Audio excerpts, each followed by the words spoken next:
Computer, yes. So welcome to 4.9.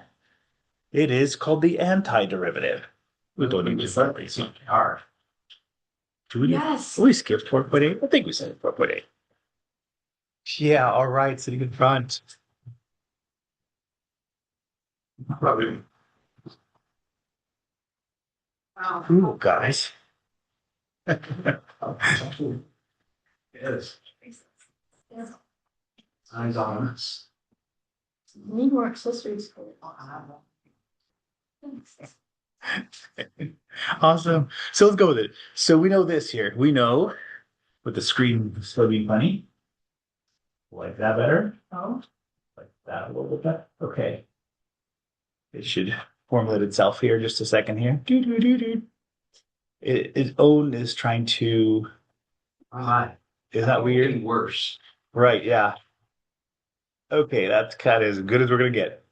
Okay. So we have done derivatives for a long time. So now we do the antiderivative. But first of all, we know that derivatives are position on a graph. Is that right? Or if you talk about position of anything here, but the derivative position is velocity, and the derivative velocity is acceleration in physics.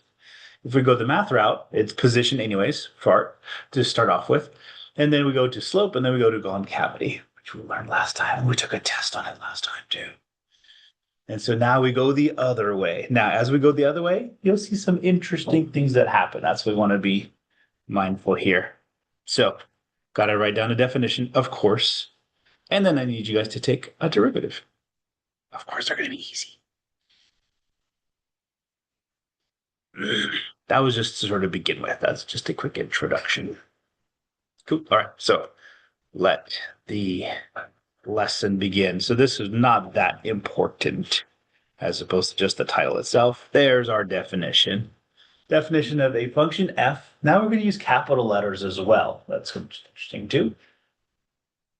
So if we have a capital function f is called the antiderivative of f on an interval, and we call it the interval I, if the derivative of that thing equals the function itself for all x in I. What in the world does that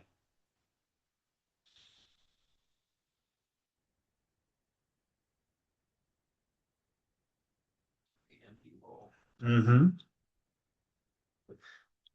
All right, just means this. If you're trying to find the antiderivative of it, it has to be the fact that if you take the derivative, you'll wind up there. If that makes sense. Kind of like it's kind of going backwards and forwards here at the same time.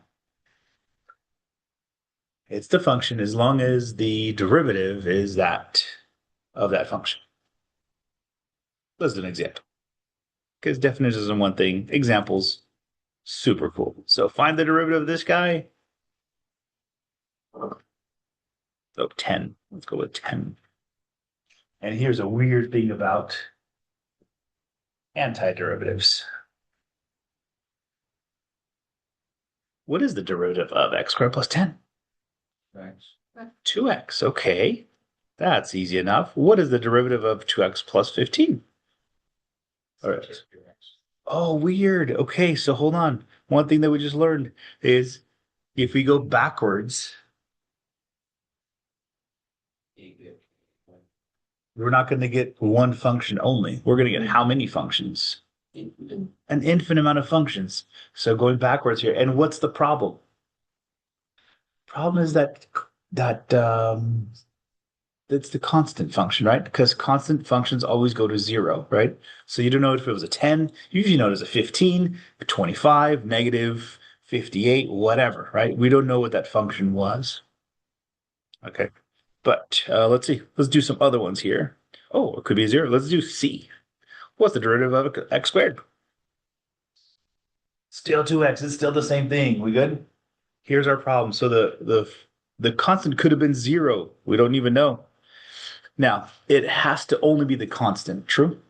Because with D, like this, what's the derivative of this guy?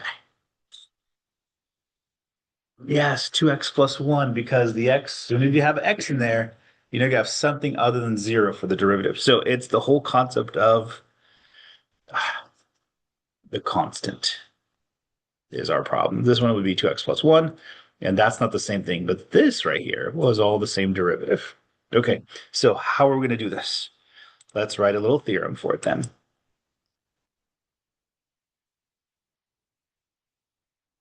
So when we take the antiderivative, what we're going to have to do is we're going to have to say like, hey, this is one possibility of a whole bunch. And so we go to this little theorem right here. Sorry, guys, some more writing for you guys, and then we'll start. So theorem is this: if f is the antiderivative of little f on some kind of interval, then the most general antiderivative of f could be is f of x plus c. And then we're going to always define c to be an arbitrary constant. We don't know if it's 10, 15, right? 25, negative 58. I don't know what it is, but I know that somehow there was a c value. There's a constant. There could be 0 as well.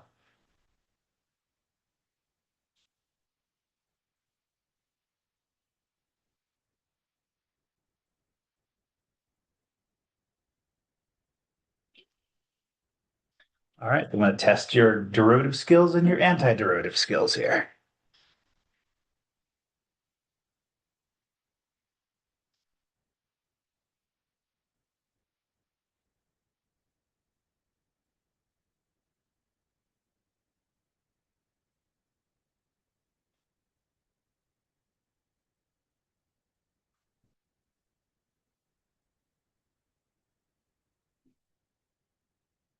So, you can take any antiderivative, but it's always plus c, Yes, no matter what it is. says. Okay. And then we'll But have anything one. else works Mhm. to find a change. And then we'll have one little change when we do something called the definite integral. So we'll change it up just a little bit later. But then also, if we know that, let's say something passes through, right, 712 or something like that, right, we can actually find the c value. So sometimes we can find the c value if more information is given, but the most general way, say, hey, take the antiderivative. We're always going to put a c value on there. Okay, let's jam, let's go, let's test those derivative skills.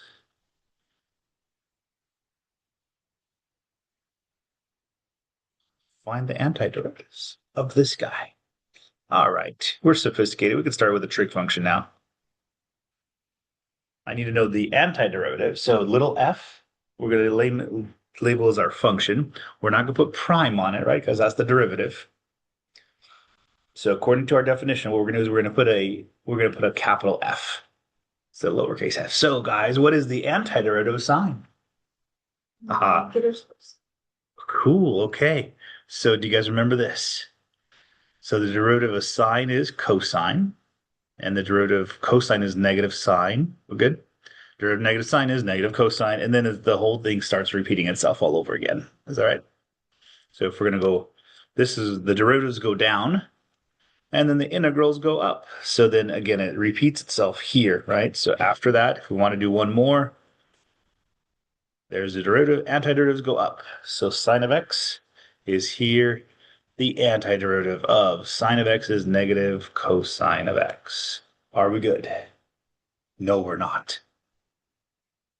Plus c. Plus c. Now we're good.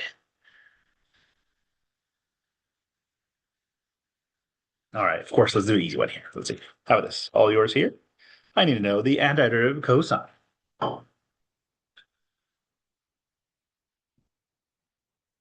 Sine.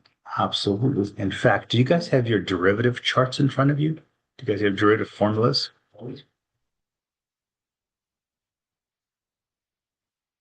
Okay, if you can look at your derivative formulas, we're going to see something interesting here. So then you guys tell me real quick here, what is the number for the derivative formula for this one? I know, make you guys get it out here. So I needed the number of this one.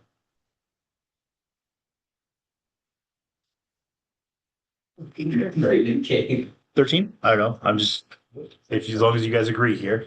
Yeah. So the derivative of the formula that the derivative of sine is cosine, right? Is number 13. Cool. And then you sort of extrapolate it, right, for number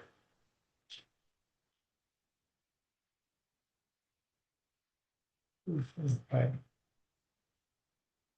I'm pausing just for a second, just for us to sort of see it here. Okay, got that one. So if it's number 13 on the derivative sheet, Yeah. and you get there. Okay, are we good there? All right. The interesting one, here it is. Can you guys tell me? Oh, yeah, it is number 13. Look at this. I have it in my notes. Haha. Okay. Give me the antiderivative of tangent. Look on your sheet. Give me what tangent was as a derivative and then go backwards. Oh my goodness. Okay.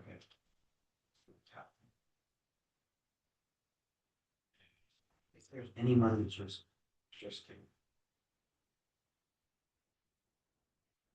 Luke, I think, is getting towards something. We've never done some kind of thing that when you took the derivative, it gave us tangent, right? So the only thing that we have now, as far as now is concerned, right? We have that sheet. That's all we hit.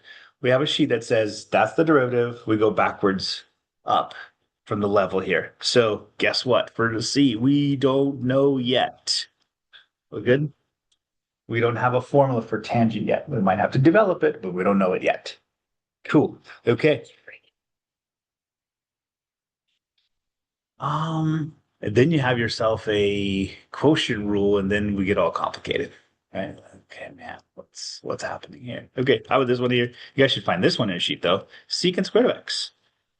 Yeah, that one is, yeah. So the antiderivative of secant squared of x is tangent of x. No, it is not.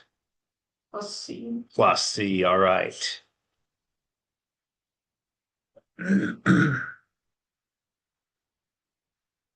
So 4.9 is really just getting us used to going backwards right on our sheet here.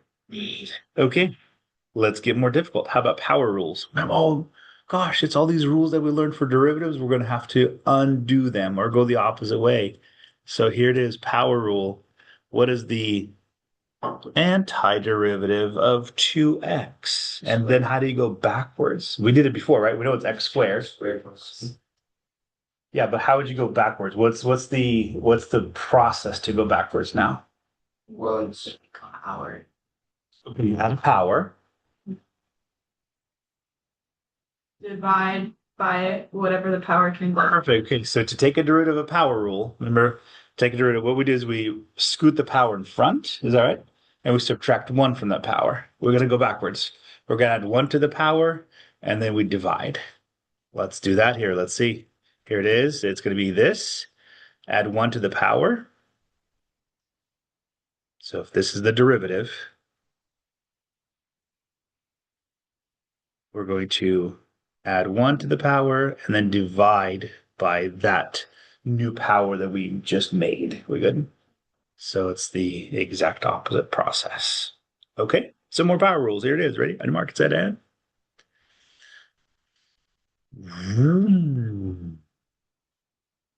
Just x. Just plain O x. Give me the antiderivative of plain O x. Squared divided by 2. I go with that. Are we okay there? We add one to the power, which is one already, right? So then it becomes a 2, and then we divide by that 2 at the end, plus c. Okay. Tell me, are we okay there?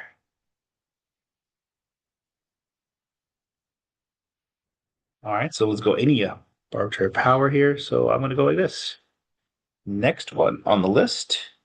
And maybe we just might make a formula here. Let's see. Whoa, the 3. Say again. Sorry.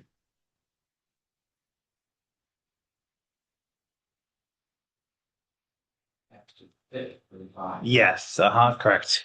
So in your thinking, what's going to happen on the homework, which exactly what happens, is you're going to think derivatives for some reason, and it's always that way. Like, oh, now I'm thinking the wrong way. And then the fun part is what I did is, you do 10 problems, then you realize, oh, I've been doing this the wrong way all this time. Then you have to go back and correct all the work. Not fun. But Luke said it is x to the 5th divided by 5 plus c. Are we good? Okay, this one's going to be a more general one. This is the formula itself. Give me the formula. Perfect. And this one you probably should kind of circle or do something with it here, as this is going to be a formula as opposed to a problem.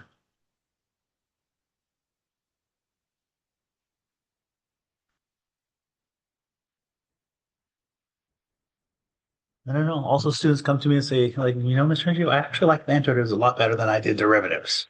I don't know what it is, but all right. So hold on. There should be some kind of rule over here because there's one time where this does not work. So this works all the time, except when the exponent is, Zero. ooh, let's see, zero. That would just be a constant. So that still would work. -1. -1, right? Because if n was -1 to begin with, that's still okay, right? Because you just add one, right? And if this was here, then what happens is you add one to it,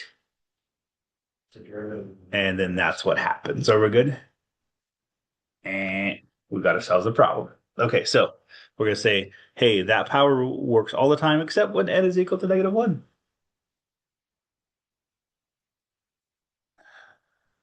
But wait a minute. Do we have a rule when n is equal to -1? Yeah, something on your chart. Do you guys have a rule that says something looks like this as the derivative, x to the -1 or 1 over x? What is the antiderivative 1 over x? And what is the number for that?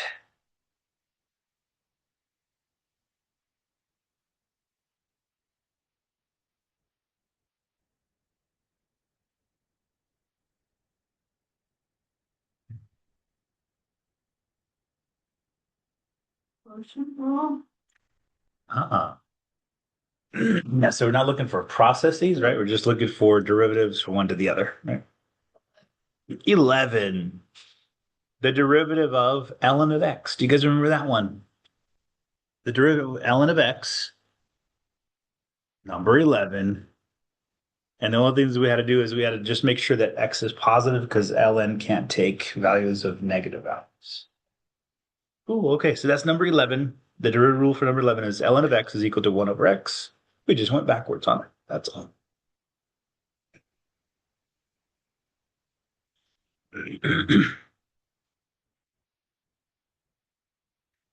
Okay. Oh, and the fun one. Got to do the fun one. So if you guys want to, I don't know, if you want to circle this one, this would be technically a rule, right? But if you just want to keep on going and kind of learning through it, that's fine here. So there it is, as long as x is not equal to 0. That's the other condition on here now, too, right? Because you can't have 1 over 0 initially. Okay.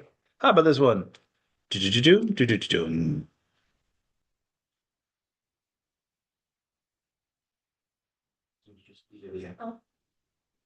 Let's see. Yeah. Remember, e to the x is its own derivative. Is that right? The derivative e to the x is e to the x. Therefore, the antiderivative e to the x is e to the x plus c. And that itself would be a rule, right? Sweet. Okay. So then let's see. Let's add in some more stuff. Oh, we forgot about the hyperbolic trig functions. Remember those? So I need to know what is the antiderivative negative sinh of x.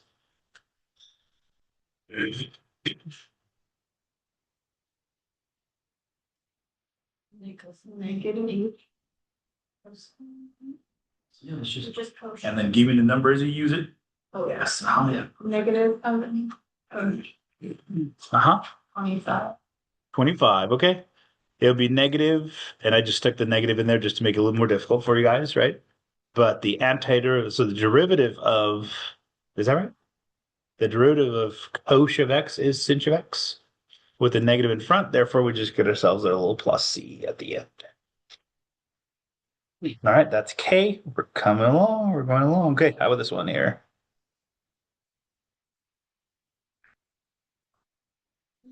Okay.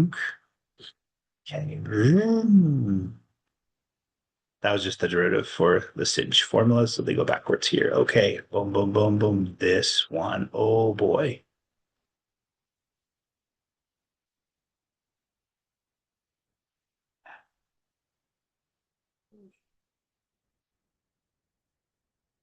You got it. Good, good. Go for it. Inverse. Cosine inverse. Absolutely. It is the inverse hyperbolic trig function. It is number. Anybody got the number?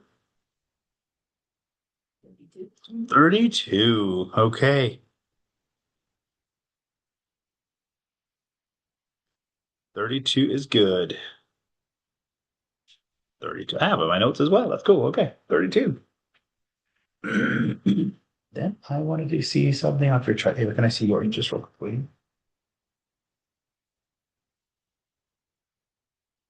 Oh, yeah. Uh-huh. Okay, let's go with it. Got to go with this one here. Boom. Boom.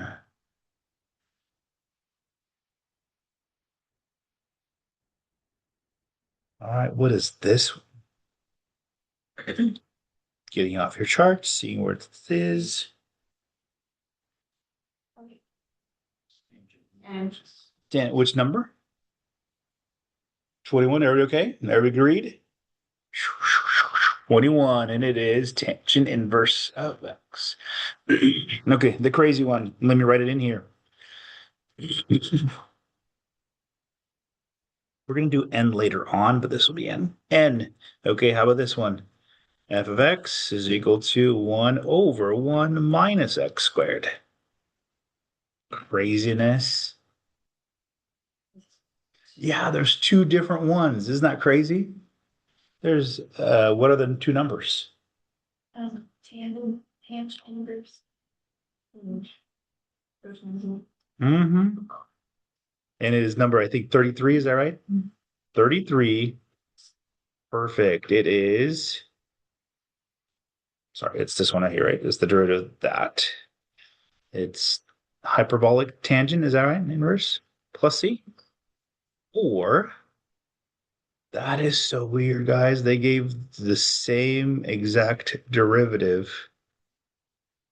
There's two of them. There's two antiderivatives, just depending what you're trying to do with the problem, usually. That's what happens there. But yeah, that's crazy. It just happened the fact that that function, 1 over 1 minus x squared, gives you the graph. So interesting. So does that mean, just out of curiosity, so that means that tangent, hyperbolic tangent inverse and hyperbolic cotangent, are they just a constant away from each other, right? Seems to be that would be the case, right? Because it has to be the same graph, just a constant away. Okay.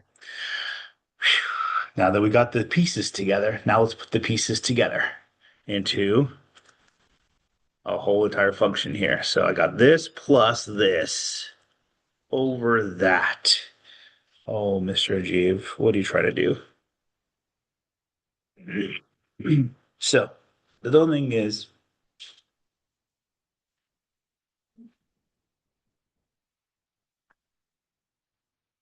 the thing is, we don't have a quotient rule because that looks like a quotient to me. Is that right? So what we want to do is we want to break it up into the simplest as possible values. We good? So can we split that denominator of x into both the 2x to the fifth and the square root of x? Everybody said yes. Yes, I'm in morning, absolutely. So yeah, let's split this off in two different pieces. That goes over here, goes like this, and that goes over here. And then can you guys simplify those? So just like we did, remember before we had the chain rule, before we had the product rule, we had to just do some algebra and simplify stuff first before we could do anything else with it. Same thing here. Since we don't have any rules yet. All right, so I got 4 sine of x. I'll do the difficult one here. This is 2x to the fourth. What's this guy going to give us? 1 over root x. Yeah, 1 over root x or whatever. So this guy is the 1/2 power. Is that right? This is to the 1 power. If you subtract those two, 1/2 minus 1 gives you a negative 1/2. So it just really just becomes that right there or that right there. All those would mean the same exact thing. We good? 1 over the square root of x, 1 over x to the 1/2 power, or x to the negative 1/2 power. All those mean the same thing. Which one do I want to use? I'm gonna use the last one because again, I don't have any power rules. I don't have any quotient rules. I don't have anything. Okay, your job. Go for it. Can you guys take the antiderivative at this point and then look to the person next to you to see if they got the same thing with you and share your answers with the person next to you as well.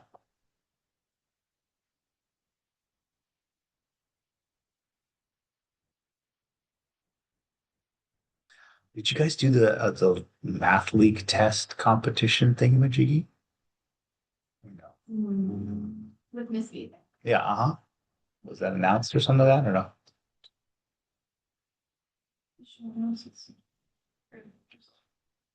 Gotcha. Okay.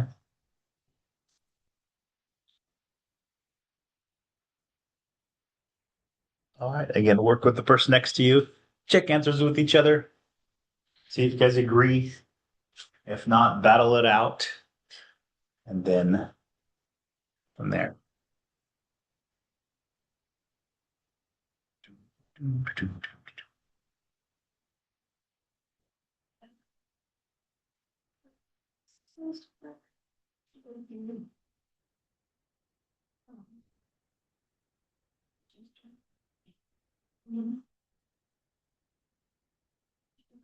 Right, so yeah, go to it.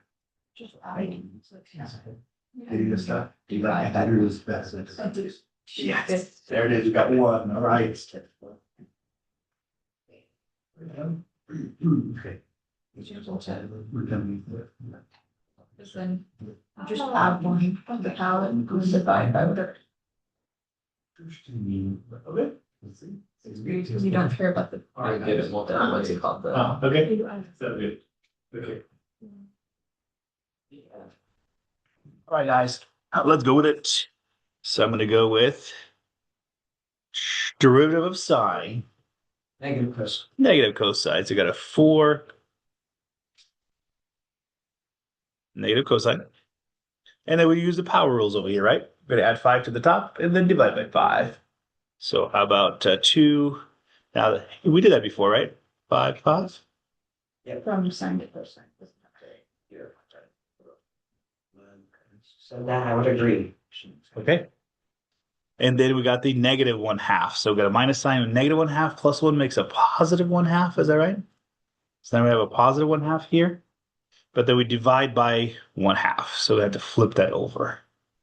We're good there. Da da da da. Okay, so now simplifying everything out.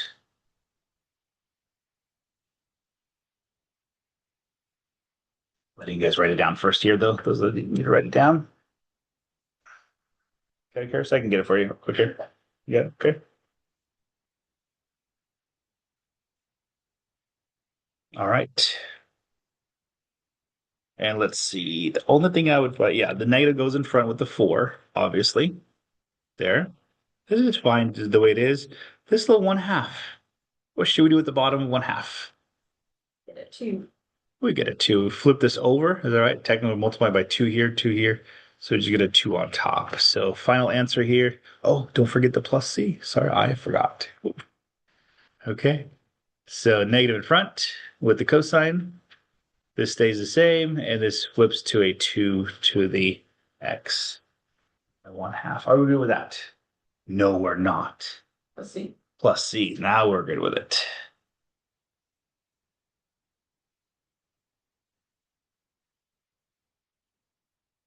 Okay, a little bit more difficult. Not for you guys, because you guys are cool like that. I'm going to give you a formula, and then I'm going to also give you a condition. Like, hey, we actually can find what C value is. We good? So let you guys try it. Are we good? You guys ready? Find F if the derivative was this. Whoa. And the initial condition was that if F is 0 is equal to -2. I'm going to just kind of leave that alone with you guys here. All yours to try and do yourself here. What, Mr. NG? That looks so crazy. I know.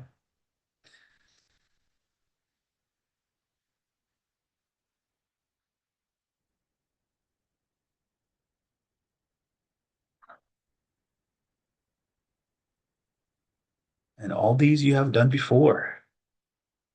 And that should be x squared. I don't know if that was, it's not x to the 8, so this is x squared. I'll let you guys write it down first. And we'll try it. This is 1 plus x to the second power.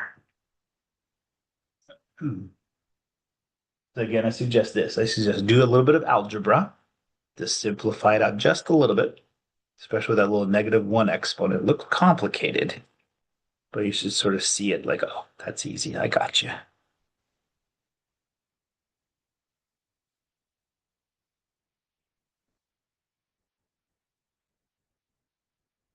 All right, and please talk with the person next to you as you do some stuff here.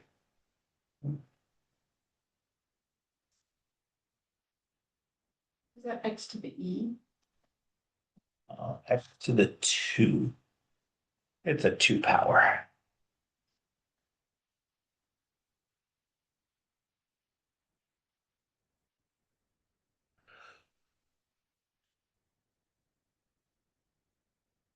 All right, give you guys some time to do it yourself here. I'm going to turn off the record button just for a little bit here so it doesn't process the time here. Gonna pause the recording here. All right, class, let's begin here. Let's see. So hopefully I had time to look at it here. First things first is this little guy here, 1 plus x squared to the -1 power. If we did a little bit of algebra to it, we get something that looks like this. And then the 1 disappears. Is that right? Because the -1 became this, and then the 1 is just, it's still there, right? We just don't write it down. Are we good there so far? All right. Derivative of e to the x. E to the x. Derivative of 1 over 1 plus x squared. It's the tangent inverse one that we did on, what letter was that we did? E. G. G? He's just guessing. It was M, right? M is the one that was 1 over 1 plus x squared. Okay. Ballpark. Okay. That's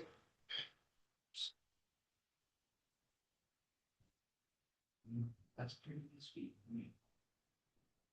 Are we good there so far? And let me just check something. So it says find f. So notice we're not changing it to an uppercase f. It's still lowercase f if the derivative was this. Okay. Cool. Then we also have some conditions here. So f of 0 is -2. So if we plug a 0 into this guy and this guy, we should wind up with a -2 on the outside. Cool. So let's do that here. So e to the 0 power right over here plus 20 times tangent inverse of 0 plus c should equal -2. So we're just plugging all that in. There it is. And now we get to see our c value. Is that right? Okay, e to the, let's see, what is e to the 0 power? It is 1. And then tangent inverse of 0. 0? 0, I agree. Absolutely. Still 0. Because tangent at 0, 0. So if you go back all the way over to your trig functions. It's 0. It's 0 over 1, which equals 0. It's also at pi is 0 over -1. It's also 0. It could equal. Perfect. So pi or 0, either one. But we normally choose the smallest value possible. So we get ourselves 0. The graph for tangent is like close. Mhm. But then for tan inverse, you make it just like one of the things. Mhm. Like, so there's not like, you know how like,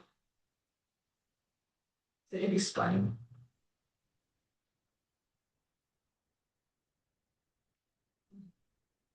I'll go with it here. So Like this. And so there's no pi because pi is up here. And it doesn't.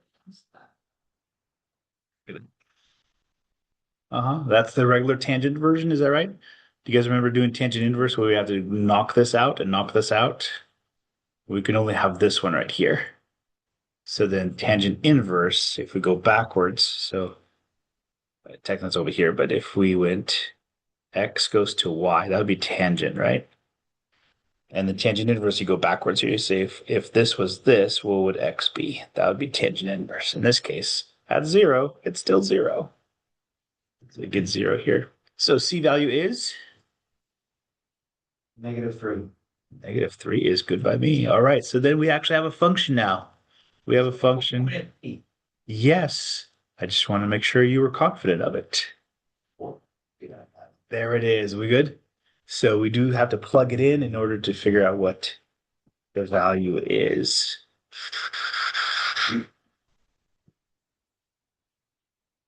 Okay, I think we have time. I think we have time for another one here. Ready? So that was one derivative. But how many derivatives did we take sometimes? We took 2 derivatives. So here it is. Can you work your way all the way up? So find capital F of x if that is true and those 2 conditions are true. So we're starting at the second derivative now. We want to work our way up. At each level, we do know, oh, hold on 1 second. There's one little mistake here on the graph.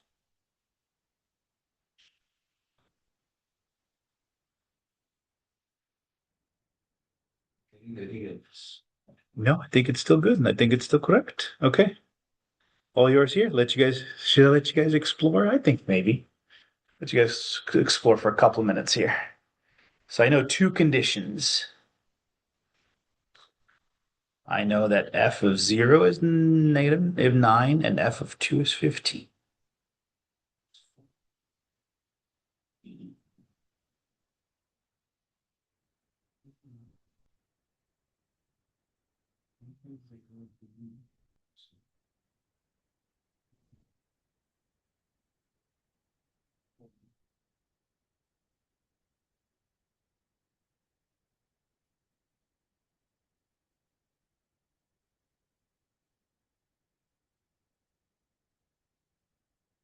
Yeah.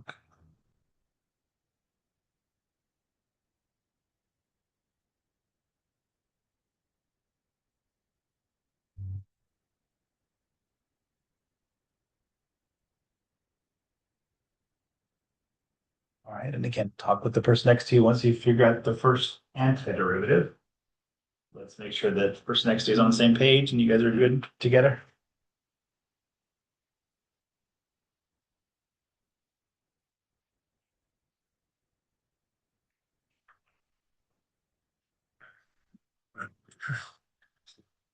So let's do this here. Show each other your antiderivative for the first one. So what's your first antiderivative? And you guys show each other.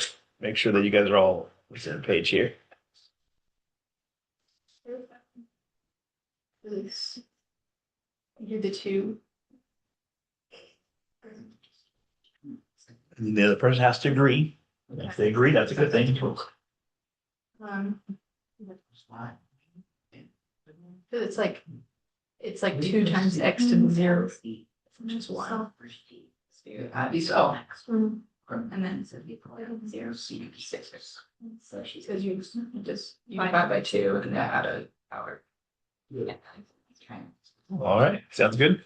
I'm gonna go with what you agree upon. Is that right? The first derivative now is 2x minus 12, and then you get a 2 over here, but then you get 2 on the bottom plus c. So simple form is right there. That's the first antiderivative, which is actually the first derivative. Okay, from there, can you guys go to the next one? Ooh, then you have to do creative stuff here now. So C, you can't do C again because we already have C. So some textbooks, they'll use D. Some textbooks, they'll say now, oh, now we have a C1, and then we go C2, C3. But C4, that's kind of explosive, so kind of careful that. C4. Okay, could you guys take the next antiderivative then? And I used C1 for the next one, as opposed to D. Oh, yeah, because you're minus C. Can't plug it in now because we only have rules. That's a good question. So notice it wasn't f prime of 0, right? We don't have no information about the first derivative. We just have information about the function itself. Sometimes you may have information about the first derivative, and that works out as well. All right, but let's go with it here. So you guys write down the next antiderivative, and then we'll see if we agree here with time remaining. Plus e. So finally the function itself is 2x squared over 2 over 3. And then we have this now, right? We have an x next to the c value now. So again, you can either write a d afterwards, or you can write c1. I think the book uses c1, so I used c1 as well. Okay. All right, so now let's simplify this a little bit more here. So let's see, the 2's cancel, so we got ourselves just an x squared. The 6 and the 3 reduced down to a 2, so 2x cubed plus cx plus c1. Then we got to think about which one we want to do first. We know that f of 0 equals 9 and f of 2 equals 15. What's so special about putting a 0 in for x? Isolate C1. Yes. Okay, if you put in a 0 here, a 0 there, and a 0 there, what happens to this all? By the way. It goes away. You good? So you get to isolate the variable c1 in order to solve. So yeah, we want to use f of 0 equals 9 as our first one. If we used f of 2 equals 15, then we get stuck quite a bit here. So we're going to use this guy here. So 9 goes out in front as long as we put 0 in for everything else. In fact, 0 in for here, 0 in for that, 0 for that. Does that mean that this guy's 9? Okay, so now we got that piece of information. Let's write this over again now. So f of x is equal to x squared plus 2x cubed plus cx, and then it's plus 9 this time. Are we good? Yes. Okay, now if we plug in a 2, we get 15. Have we isolated c at that point? Awesome. We're good. Yep. So go for it here. Okay, so you can plug in a 2 into all this stuff right here, make it equal to 15, and then tell me what c is. 4 minus 16. 4.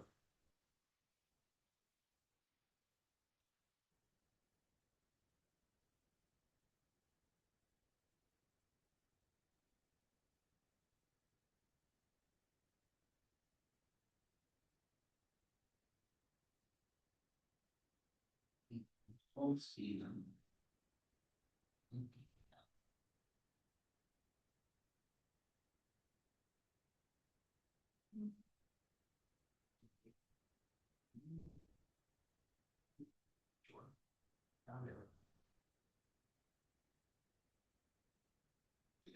All right. And I accept shout outs here. So C equals 9, 9. I got 2 9s. Uh-huh. All that right there. Got a 4, and then what? Like that's a 16. Here's what I got. Got 17. 17. Okay, let's see. Let's go with it here. Let's see what we got here. So boom, boom, boom. I got a, so I was like 2 times 2 times 2 is 8 times 2 is 16 on that side. So 15, 4, 16, 2c plus 9. Are we good there so far? Let's go back. Go ahead, Karis. Okay, I thought it was. Good. But 2 to the third was 16, and then I did third. And then multiply by 2. Gotcha. Okay. There it is. Let's see ourselves. That's going to be altogether minus 3 plus 2c. Adding 3 to both sides. Dividing by 2 gets you c equals 9. And then let's write the final problem. There it is. So yes, you can get rid of c values as long as you know some more information about them. Good. Cool. And with that, we stop class. Da, da, da.